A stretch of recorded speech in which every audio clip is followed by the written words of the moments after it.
What you doing there, ZigZag?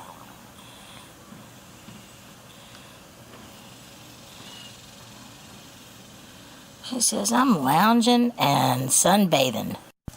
Faro is out doing his reconnoitering through the garden, looking for lizards. He loves the lizards. Don't you, Faro? You like lizards? Yeah, you do. You like lizards. Where's the lizard? I'm very excited because we have gotten 2 new trees. This one is the Eugenia lashnathiana, and it is sometimes called the Patamba tree. It's from Brazil, and man, am I happy. It's in a pot and standing probably about,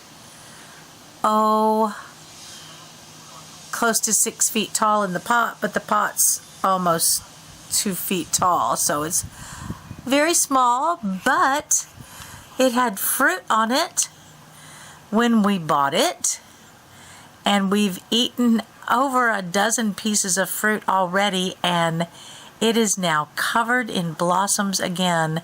So I'm very excited that we're going to have more to eat this year off this beautiful tree.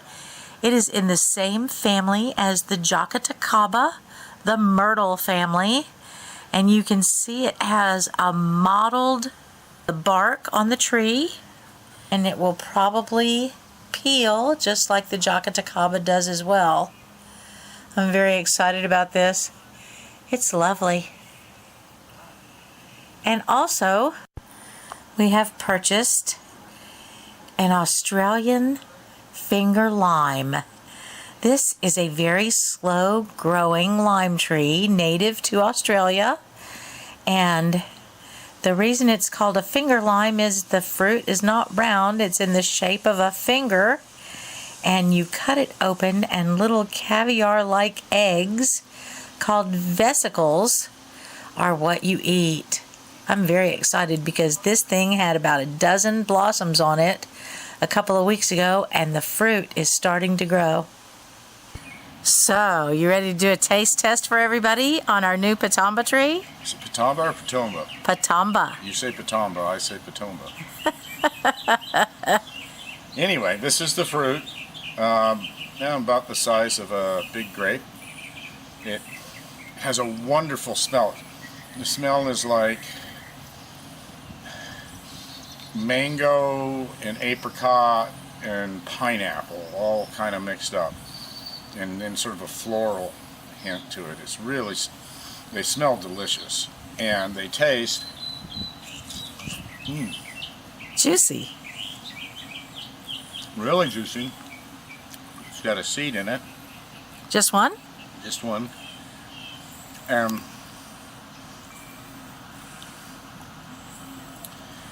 The texture is like an apricot.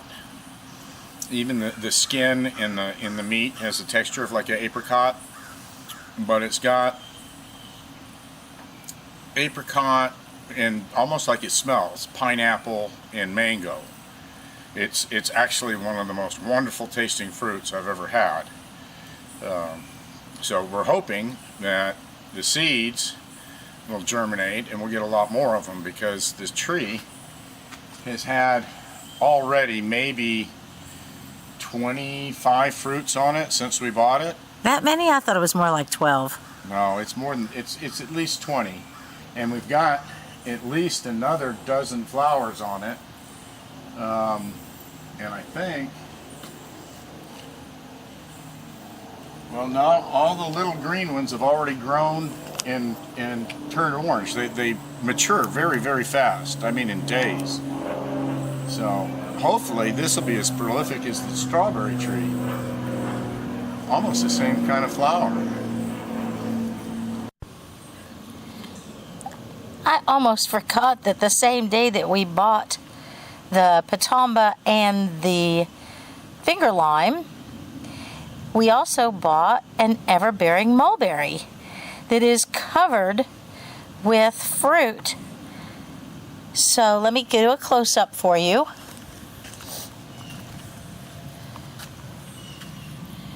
the fruit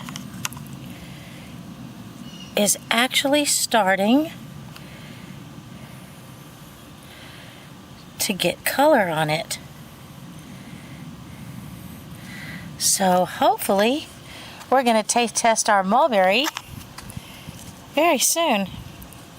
There's literally fruit all over this tree. I am so excited about all of our purchases. Life is really getting better every single day in our garden. Since I'm out here, I might as well do a bit of an update for you. The eggplant has flowers, so we're about to start having eggplant at the dinner table. Sean's hot peppers are turning a beautiful shade of red. Yay!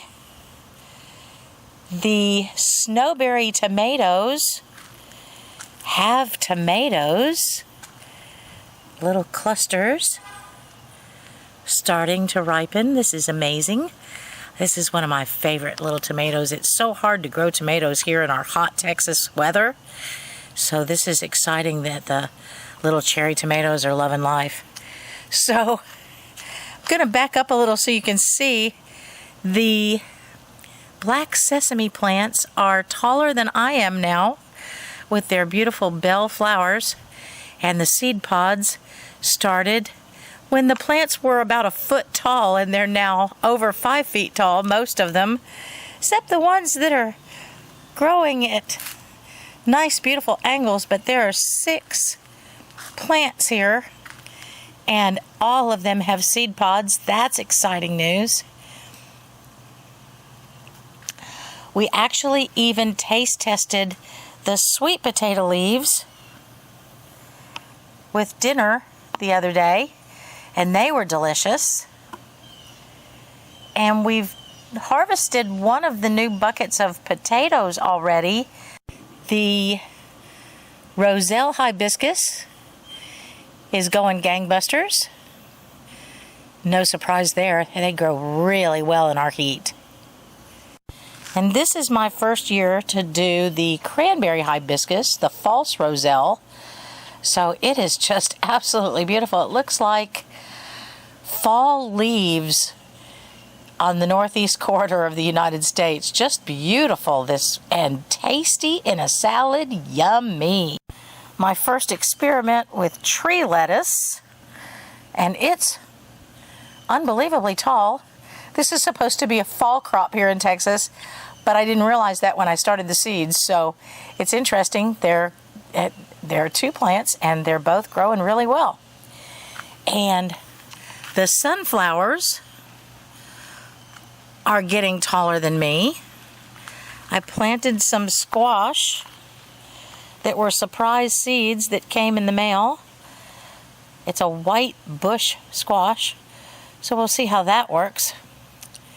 And I finally got my Romano bean seeds in the mail, and they are starting to take off here, even though this bed gets a lot of dappled light, more shade than sunshine. The turmeric got off to a slow start, but now that we're into the heat of the summer, they're doing wonderfully as well. After all those blossoms on the avocado tree, I thought that the tree had dropped all the fruit, but when we came out about a week ago, I spotted this lowly little avocado at the bottom of the tree, and hopefully it's going to taste yummy. You never know. Another one of our surprises up against the fence, mostly in the shade, are the pine cone ginger. Man, I was really worried that they weren't going to take off at all. I bought 10 roots last year, and we now have about 18 shoots coming out of the ground. Maybe we'll have flowers this year, little pine cones, to make soap. That would be really fun. This is kind of interesting. I think those might be the pine cones coming up. Wouldn't that be very cool?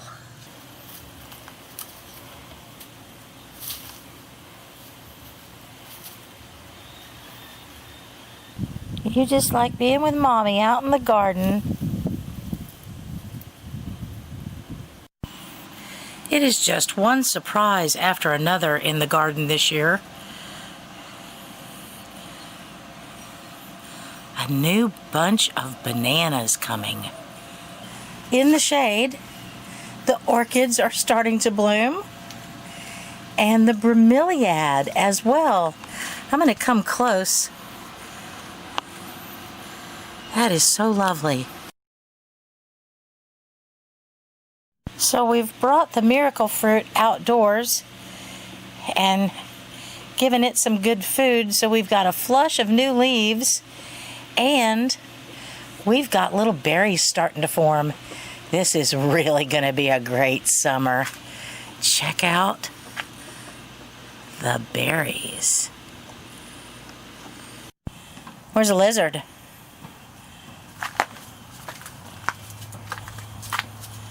See the lizard?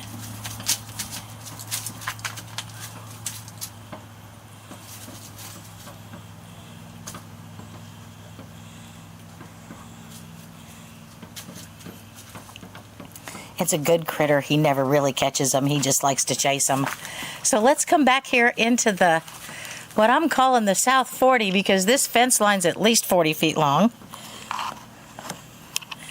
And we've got runner beans and cucumbers and ginger and more cucumbers and lots of tomatoes that are trying to give us food, but the butterflies keep landing and dropping their eggs on the leaves, and then the larvae are eating my maters.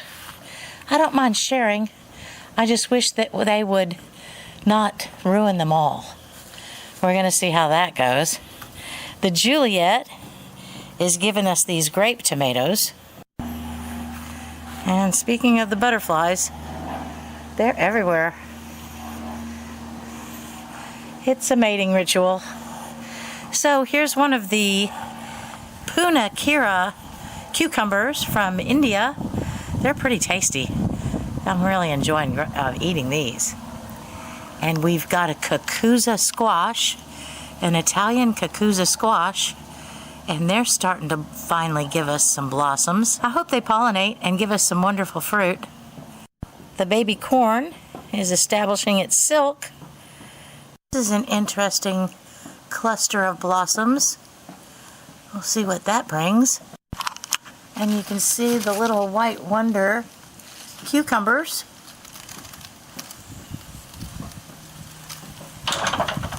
There's ZigZag laying in the sun, enjoying her garden. So, this is an example of what happens when the caterpillars love your black creme tomatoes. They eat as much as they want but they never finish one. They just move on to the next one and ruin it too. This is a volunteer tomato. God knows what kind it is. It just came up from the compost.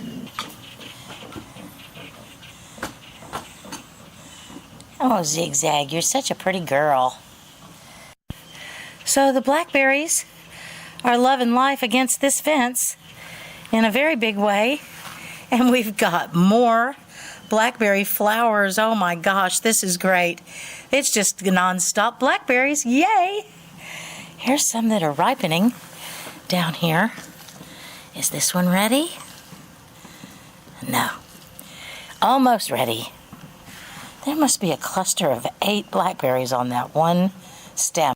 The interesting part is that even with 6 bushes and dozens of fruit on the bushes at the same time, they're very rarely perfectly ripe at the same time. Here's another one. Not ready yet. Oh my goodness. Tell me one of these is going to be ready.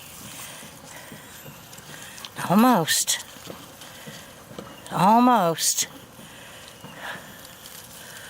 Not quite ready. Maybe tomorrow for those. They're really close. Just a beautiful, beautiful garden this year. They just keep on growing. The dwarf pomegranate's doing really well too. My goodness, so much fruit. and so many flowers that are about to bring more fruit. Yay. No, save the last one for me. Sounded like saving the last dance. Here we go. This is the Sweetheart lychee that we got last year, along with the strawberry tree and our second lychee tree that I'm going to show you in just a moment. And they're now in the ground and no transplant shock. This is the Hack Ip lychee, and we are very happy with both of our lychee trees. This one's a bit shorter, but it's certainly bushier, and they're both totally healthy. Love and life. I'm going to have a taste test. Okay, so this is our strawberry tree, and it's getting lots of fruit, and it's wonderful tasting fruit. It doesn't have a lot of odor, but it does have a sweet smell to it. I'm not quite sure how to describe it. The flavor is absolutely wonderful. It's like a blueberry with a blackberry cotton candy flavor. Let's see the fruit in your hand. And the fruit actually gets darker than this, but these have been dropping for some reason before they get really dark. The problem is when the fruit's perfect, it falls off the tree. So you kind of have to watch it every day. This is a new tree for us. The old tree we had that we lost, it got about 12 feet tall in a year and a half. You could actually put a sheet on the ground underneath it and just shake it and get the fruit. Yeah, I'm going to eat all of these.